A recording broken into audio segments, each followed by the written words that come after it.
नमस्कार, मैं रवीश कुमार। गजा में 14,000 नवजात बच्चे भूख से मर जाएंगे। यह बयान आया और इस तरह से छपकर चला गया जैसे इस धरती पर कभी बच्चों के प्रति ममता, करुणा का अस्तित्व ही ना रहा हो। आपकी जानकारी में और आपकी आंखों के सामने 14,000 नवजात बच्चे भूख से तड़प कर मर जाएंगे, ऐसा कहा गया है। इस्राएल के प्रधानमंत्री बेन्यामिन नेतन्याहू कहते हैं कि वे कम से कम न्यूनतम मदद पहुंचाने की इजाजत दे सकते हैं। इस हालात में भी कोई नेता कम से कम न्यूनतम मदद की बात कर रहा है और उस नेता को अपना दोस्त बताने वाले नेता इस दुनिया में बहुत सारे हैं। दुनिया भर में युद्ध के विनाश के प्रति लोगों की संवेदनाओं को जगाने के लिए कवियों ने, लेखकों ने और नेताओं ने बच्चों का ही सहारा लिया। अब उन्हीं बच्चों को गजा में 2 साल से बम और भूख से मारा जा रहा है ताकि इस बमबारी को आत्मरक्षा की मान्यता मिल सके। निंदा में कोई कमी नहीं की गई इस्राएल की, मगर गजा का नरसंहार निंदा के बाद भी नहीं रुका। विकीलीक्स के जुलियन अस्सांज ने तो अपनी टी शर्ट पर 4,986 बच्चों के नाम लिखवा दिए हैं। ये उन बच्चों के नाम हैं जो गजा में मारे गए। अस्सांज इस टी शर्ट को पहनकर कान फिल्म समारोह में चले गए। शायद यह उम्मीद रही होगी कि यहां आए शानदार कलाकारों में से कोई गजा पर बनी फिल्म में बच्चा बनेगा, मरते हुए बच्चे का बाप बनेगा, बच्चों के मारे जाने का अभिनय करेगा और इन्हीं में से कोई फिल्म बनाने की कल्पना करेगा। अस्सांज को हकीकत पता है, बस कोशिश जारी है। यह तस्वीर डेविड फिशर की बताई जा रही है। ऐसा लगता है कि बचपन को नष्ट करने के लिए युद्ध जायज हो चुका है। दुनिया ने ऐसा मान भी लिया है। क्रूर से क्रूर इंसान के भीतर बच्चों के जरिए करुणा जगाने के कितने रूपक मौजूद हैं, लेकिन गजा के बच्चों को दुनिया भर की करुणा ने मरने के लिए अकेला छोड़ दिया है। इन पन्नों पर साफ साफ तो यही लिखा है, अगर गजा में 48 घंटे के भीतर मानवीय सहायता नहीं पहुंची तो 14,000 नवजात बच्चे भूख से तड़प कर मर जाएंगे। संयुक्त राष्ट्र के मानवीय सहायता अध्यक्ष टॉम फ्लेचर ने कहा है कि उन्हें खाने और इलाज की जरूरत है। टॉम फ्लेचर का कहना है कि सोमवार 19 मई को गजा में केवल 5 ट्रक सहायता सामग्री लेकर प्रवेश कर पाए, मगर यह गजा की जरूरत के हिसाब से सागर में बूंद के समान है। उनका बयान है कि यह वह खाना नहीं जो हमास चुराने वाला है। हम इस खतरे में काम कर रहे हैं कि हमारा सामान लूटा भी जा सकता है। इस्राएल के हमले का भी खतरा है। हमें कई रुकावटों का सामना करना होगा, बहुत से खतरों का मुकाबला करना होगा, मगर इस समय इस विकल्प से बेहतर कुछ और नहीं कि उन माओं तक यह सहायता पहुंचा दी जाए जो इस वक्त अपने बच्चों को पोषण नहीं दे सकती हैं। कौन लोग हैं जो इस हालात में भी गजा में काम कर रहे हैं, मदद पहुंचा रहे हैं, वहां मारे जा रहे बच्चों की चिंता कर रहे हैं? हम ना इन बहादुर लोगों की बहादुरी की कल्पना कर सकते हैं और ना अक्टूबर 2023 से लेकर अब तक गजा में मारे गए 17,000 से अधिक बच्चों की कल्पना कर पाते हैं। अब कोई कहता भी नहीं कि बच्चों का क्या कसूर है, उन्हें क्यों तड़पा कर मारा जा रहा है। मामूली बैकग्राउंड म्यूजिक से भरे घटिया सीरियलों को देखते हुए दर्शक भर भर आंसू रो लेते हैं, लेकिन इस दुनिया की आंखों के आंसू तभी क्यों सूख जाते हैं जब गजा के बच्चों की खबरें आती हैं। ये सभी नवजात बच्चे हैं, 14,000 नवजात बच्चे जो भूख से मर सकते हैं। 13 मई की खबर है। विश्व स्वास्थ्य संगठन ने यह खबर प्रकाशित की कि गजा में 57 बच्चे भूखमरी से मर गए। मीडिया विश्लेषणों में इसकी संख्या तो और भी अधिक बताई जा रही है। संयुक्त राष्ट्र से जुड़ी संस्थाओं का अनुमान है कि गजा के 93% बच्चों पर भूखमरी का साया है, यानी गजा के 9,30,000 बच्चे भूखमरी के साये में जी रहे हैं। इन सब के बीच नोबेल शांति पुरस्कार से लेकर सभी प्रकार के पुरस्कारों की घोषणा हो रही है, लेकिन उसी दुनिया में गजा के नवजात बच्चे भूख से तड़प कर मारे जा रहे हैं। राजनीति की भाषा समाप्त हो चुकी है। राजनयिकों की भाषा केवल व्याकरण के दम पर खड़ी है। उनमें नैतिकता और मानवता अब नहीं बची। बचे होने का नाटक भर है। अच्छे सिले कपड़े में स्मार्ट दिखने वाले नेता तो बहुत हैं, ध्यान से देखेंगे तो उनके कपड़े ही उन्हें नेता बना रहे हैं।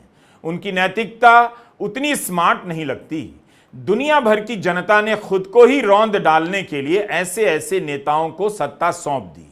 गजा में मरने का मतलब हम और आप नहीं जान सकते। गजा से एक कवि हुए हैं मुसाब अबू तोहा, जो यहां से वहां भागते हुए इस समय अमेरिका में शरण ले रहे हैं। एक बार अल जजीरा ने उनसे पूछा कि इस्राएल के कब्जे वाले गजा में जीना कैसा होता है, तो उनका जवाब था, इसकी कई परतें हैं। अगर आप गजा में रहते हैं तो बार बार मरते हैं, क्योंकि आप एयर स्ट्राइक में मर सकते थे मगर आप सिर्फ किस्मत से बच जाते हैं। अपने परिवार के इतने सदस्यों को मरते देखना भी एक तरह की मौत है। अपनी उम्मीद खोना भी मौत है। हर रात हमारे लिए एक नई जिंदगी होती है। आप सोने जाते हैं और आपको इस बात का यकीन होता है, शायद अब समय आ गया है कि मैं अपने परिवार के साथ मारा जाऊंगा। इसलिए यहां कई बार मरते हैं, क्योंकि आप अपने आप को मृतकों की गिनती में हर रात देखते हैं। मेरा 4 साल का बेटा जानता है युद्ध क्या है। उसे पता है कि एयरक्राफ्ट क्या होता है, बम क्या होता है और एयर स्ट्राइक और धमाका क्या है। वह जानता है कि ड्रोन क्या है, उसे पता है F-16 क्या है। बच्चे चित्रकारी करना, पेंट करना, साइकिल चलाना नहीं सीख रहे। वे जीना नहीं सीख रहे, वे किसी तरह बच जाना सीख रहे हैं। वे बताते हैं कि कैसे एक बार हवाई हमले के दौरान उनकी बेटी आसमान से गिरते बमों से खुद को बचाने की कोशिश कर रही थी। उनके 6 साल के बेटे के पास अपनी बहन को सुरक्षित करने के लिए और कोई चीज नहीं थी, तो उसने उसे कंबल से ढक दिया। ऐसा हो गया है जीवन गजा के बच्चों का। बच्चे खेलते भी हैं तो कल्पना यही करते हैं, आसमान से बम गिरा आ रहा है और बचने की कोशिश में कंबल के नीचे छिपे जा रहे हैं। सायरन बज जाता है, बिजली चली जाती है तो कईयों के होश उड़ जाते हैं। गजा के बच्चों की क्या हालत होती होगी। हिंदी में यही मतलब हुआ कि जिस देश में बच्चों की हत्या से किसी को फर्क नहीं पड़ता, उस देश में बच्चों को अच्छा बनाना भी मुश्किल हो जाता है।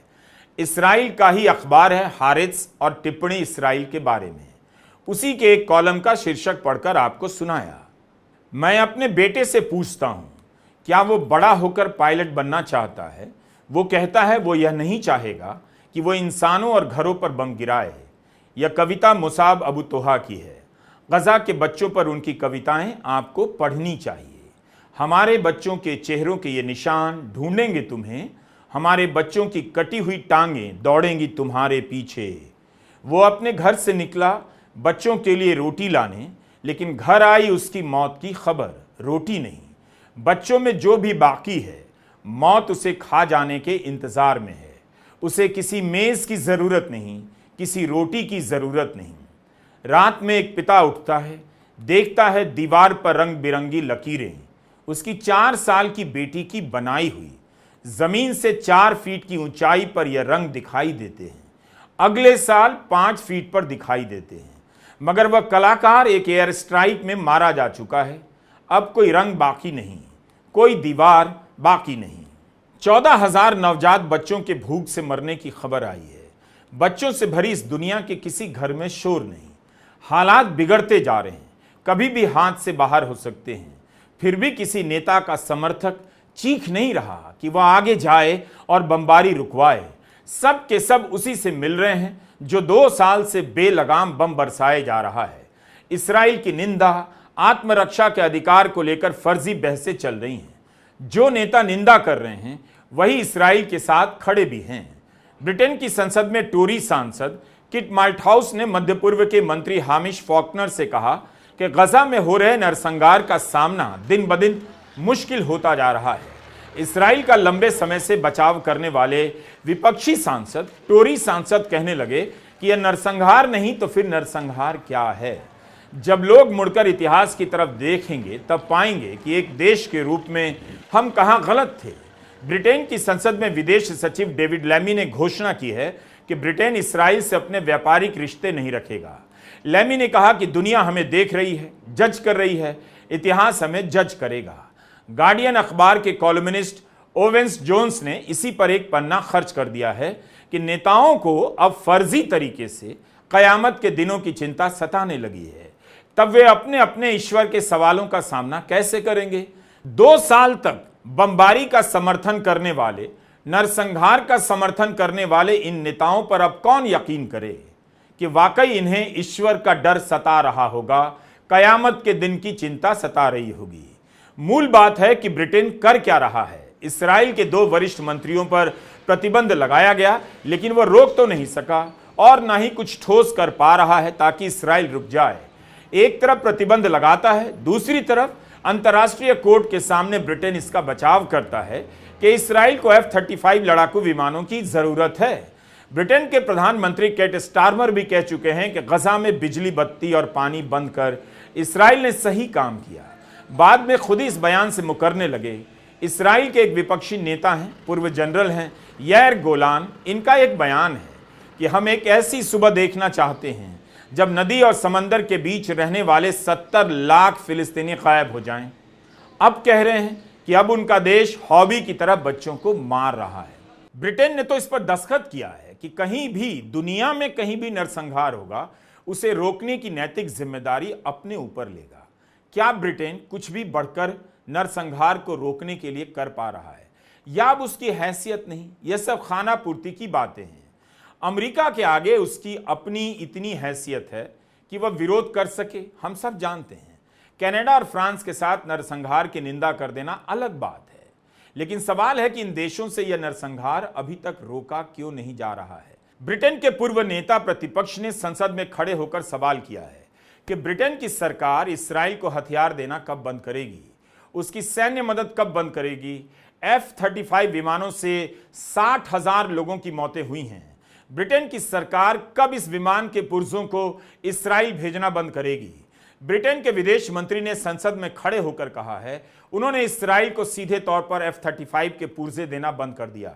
सिर्फ तभी वह इस्राएल तक पहुंच रहे हैं जब हम यह नहीं जानते कि आखिर में उन्हें किसने खरीदा। Even if the minister can't condemn what is obviously an act of genocide, could he tell us in clear terms, are we still supplying parts to F-35 jets that do find their way to Israel, that do take part in the bombardment of Gaza? And are there still flights going from RAF Akrotiri over to Israel that are carrying military equipment that can be used either to bomb Gaza or to undertake military action against the people of the West Bank? To be clear, Madam Deputy Speaker, the decisions that we take on arms bind every part of the UK government. We are a government committed to abide by our international legal obligations, and we will continue to do so. Let me be clear again on the position on F-35s. Where F-35 sales were directly to Israel, and whether that is in relation to any particular component, those sales have been suspended. Where the sales are to a global pool, which is necessary for the continued function for the global F-35 programme, that has not been suspended. Where sales go to a global pool, it is clearly possible that they could find final destination in Israel. But to suspend our provision of components to the F-35 global pool would in effect be to render the F-35 programme inoperable. And it is on that basis that we set out the decisions that we took in September. यह economist है, खुद को सम्मानित पत्रिका कहलाती है। 2 नवंबर 2023 को इसी का संपादकीय है कि इस्राएल को अपनी लड़ाई जारी रखनी चाहिए, लेकिन अब यह पत्रिका भी लिख रही है कि गजा पर हमला बंद हो जाना चाहिए। रूपर्ट मर्डोक का टाइम्स भी लिख रहा है कि हमने गजा के खौफनाक मंजर को देखने से अपनी आंखें क्यों बंद कर ली हैं, जबकि यही टाइम्स इस्राएल का समर्थक था। हम नहीं जानते कि अंतरात्मा के स्तर पर यह बदलाव है या गजा को किसी और तरीके से हड़पने के लिए युद्ध को रोकने की बात है। पश्चिम का मीडिया नरसंहार का समर्थक बना रहा। एक दिन वह युद्ध रोकने की बात करता है, इसका मतलब है उसके पन्ने पर लिखने के लिए कोई समाचार नहीं होगा। खाली जगह को भरने के लिए युद्ध रोकने की बात लिख दी गई होगी। सर्वाधिक पतन के इस दौर में गनीमत है कि होम डिलीवरी वाला जरूरत की सारी चीजें आपके घर पहुंचा देता है। सब कुछ खत्म होने के इस दौर में दुकानों का घर तक चलकर आ जाना ही बदलाव की उम्मीद है। आत्माओं पर अब किसी बात का बोझ नहीं पड़ता। किसी बच्चे के रोते रोते मर जाने की खबर से दुनिया रुक नहीं जाती। गजा के कवि अबू तोहा लिखते हैं कि जब हम मरते हैं, हमारी आत्माएं छोड़ देती हैं हमारा शरीर, अपने साथ ले जाती हैं वो सब कुछ जो उन्हें पसंद था, परफ्यूम की बोतलें, मेकअप, गहने, पेन। गजा में हमारे शरीर और हमारे कमरे ध्वस्त हो जाते हैं। आत्माओं के लिए कुछ नहीं बचता। हमारी आत्माएं भी हफ्तों तक मलबे के नीचे दबी रह जाती हैं। गजा के नरसंहार ने युद्ध के चित्रण के सारे रंगों को सुखा दिया है। कवि को पता है कविता बेअसर है, लेकिन वह लिख रहा है ताकि किसी कागज पर जब इस्राइल का बम गिर जाए तो नष्ट होने के लिए कुछ तो हो। सादे कागज के नष्ट होने से अच्छा है उस पर लिखी कविता का धमाके में उड़ जाना, ताकि बम गिराने वाले को विजेता बनने का अवसर मिले कि उसके बम खाली जगह नहीं गिरे, नष्ट कर लौटे हैं कुछ कविताएं भी। 11 हफ्ते से इस्राइल ने गजा में मानवीय सहायता को लेकर आने वाले तमाम ट्रकों की एंट्री पर रोक लगाई हुई है। युद्ध से पहले यहां रोजाना 500 ट्रक प्रवेश किया करते थे मदद सामग्री लेकर। अंतर्राष्ट्रीय दबाव के बाद इस्राइल ने 20 मई को 100 ट्रकों को आने की अनुमति दी, मगर उसी रात हमले में 60 लोगों को मार भी दिया। 2 महीने बाद पहली बार गजा में मदद के लिए ट्रक पहुंचे। यह तब है जब 22 देशों ने एक साझा बयान में कहा, गजा की आबादी भूखमरी की शिकार है, सहायता मिलनी चाहिए। नेतन्याहू ने स्पष्ट कर दिया, इस वक्त दी जा रही सहायता सिर्फ इसलिए दी जा रही है क्योंकि गजा से आने वाली तस्वीरें इस्राइल के युद्ध प्रयासों को धूमिल कर सकती हैं। साफ है इस्राइल पर किसी प्रकार का दबाव नहीं है। उल्टा नेतन्याहू ने तीनों देशों की निंदा कर दी, ब्रिटेन, कनाडा और फ्रांस की, जिन्होंने कहा कि अगर इस्राइल ने अपने हमले को नहीं रोका तो वे इस्राइल के खिलाफ साझी कार्रवाई कर देंगे। मगर हमले में कोई कमी नहीं आई। 19 मई की रात 91 लोगों की मौत हो गई। हालिया हमलों में 300 से अधिक लोग मारे जा चुके हैं। नेतन्याहू अभी भी कह रहे हैं इस्राइल पूरे गजा पर नियंत्रण करना चाहता है। उन्होंने बयान दिया कि वे हमास के खिलाफ पूर्ण जीत चाहते हैं। ब्रिटेन, कनाडा, फ्रांस के नेता इस्राइल पर किए गए हमले के लिए हमास को बहुत बड़ा इनाम देना चाहते हैं। इसके अलावा नेतन्याहू ने यह भी कहा कि यह युद्ध कल खत्म हो सकता है, मगर तभी जब सभी बंधकों को रिहा किया जाए, हमास अपने हथियार डाल दे, उसके नेताओं को देश निकाला दे दिया जाए और गजा की सैन्य क्षमताओं को खत्म कर दिया जाए। गजा में लोगों को अपने घर छोड़ने के लिए कहा जा रहा है। खान यूनिस के इलाके में अप्रत्याशित हमला होने वाला है, ऐसा बताया जाता है। गजा की सारी आबादी यहां से वहां भागने के लिए मजबूर है। डॉक्टर्स विदाउट बॉर्डर्स के अनुसार पिछले 1 हफ्ते में 20 मेडिकल संस्थानों को इस्राइल के हमलों और खाली करने के आदेशों ने पूरी तरह से या आंशिक रूप से तबाह कर दिया। इस संस्था ने यह जानकारी दी है कि गजा के हर प्रमुख अस्पताल को कम से कम एक बार टारगेट किया जा चुका है। अब तक हुए हमले में गजा के 1400 से अधिक स्वास्थ्य कर्मचारी मारे जा चुके हैं। इनमें डॉक्टर भी शामिल हैं, नर्सें भी हैं और कर्मचारी भी। जनवरी 2025 में संयुक्त राष्ट्र की फिलिस्तीनी संस्था ने यह कहा था कि गजा के अस्पताल युद्ध का मैदान बन गए हैं। अमेरिका के राष्ट्रपति डोनाल्ड ट्रंप की तरफ देखकर क्या होगा? कोई फायदा नहीं। उन्हें खुद पर इतना यकीन है कि दुनिया पर यकीन करने की उन्हें कोई ज़रूरत नहीं पड़ती। युद्ध विराम की घोषणा के बाद भी गजा में बमबारी जारी है, बल्कि इस्राइल ने और भी भयानक हमला शुरू कर दिया है। जिस हमास को इस्राइल 2 साल से खत्म करने में लगा है, जाने किस जुगाड़ से अमेरिका उससे बात कर लेता है, अपने नागरिक को छुड़ा लेता है। अब भी हमास से बातचीत हो रही है। हमास किसकी तरफ है, किसकी तरफ से खड़ा किया गया है, इस पर बात करने के लिए अब कोई मलबा भी हाथ में नहीं। इस गजा के बारे में ट्रंप कहते हैं फ्रीडम जोन बनाएंगे। ट्रंप ने फ्रीडम शब्द को भी कितना घिनौना बना दिया। जिस शब्द से दुनिया के तमाम देशों में नागरिक अधिकारों की कल्पनाएं जी उठी, अब उसी शब्द का सहारा लेकर एक छोटी सी जगह पर लाखों लोगों को मारकर वहां पर फ्रीडम जोन बनाने की बात कही जा रही है। ट्रंप कहते हैं कि अमेरिका को गजा का अधिग्रहण कर लेना चाहिए और उसे एक भव्य स्थल के रूप में बदल देना चाहिए। ऐसी कल्पनाओं के बादशाह ट्रंप ही शांति और मानवता के पुजारी हो सकते हैं। उनके इस बयान की दुनिया भर के नेताओं ने निंदा की है, लेकिन फिर भी ट्रंप ने इस बयान को दोहराया है। गजा में थीम पार्क बनाने के वीडियो भी जारी कर दिए। अच्छी बात है कि गजा के बच्चों ने किसी से मदद नहीं मांगी, किसी नेता को अंकल नहीं पुकारा, ना किसी को चाचा कहा और ना इन नेताओं के पास फोटो खिंचाकर चाचा कहलाने के लिए दुनिया में बच्चों की कमी हो गई है। जीवित बच्चों को किस यातना से गुजरना पड़ रहा है, इसकी डिटेल भी दर्ज हो रही है। हवाई हमले के बाद एक बच्ची के बाल सफेद हो गए। यातना की रफ्तार कितनी तेज होगी, एक ही झटके में उसकी जिंदगी के सारे साल सिमटकर सफेद हो गए।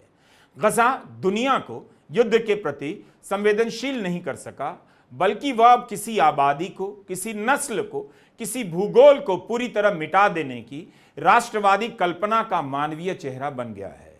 आप धीरे धीरे इसी तरह दरिंदे ज़ॉम्बी भीड़ में बदल जाएंगे, बदल चुके हैं।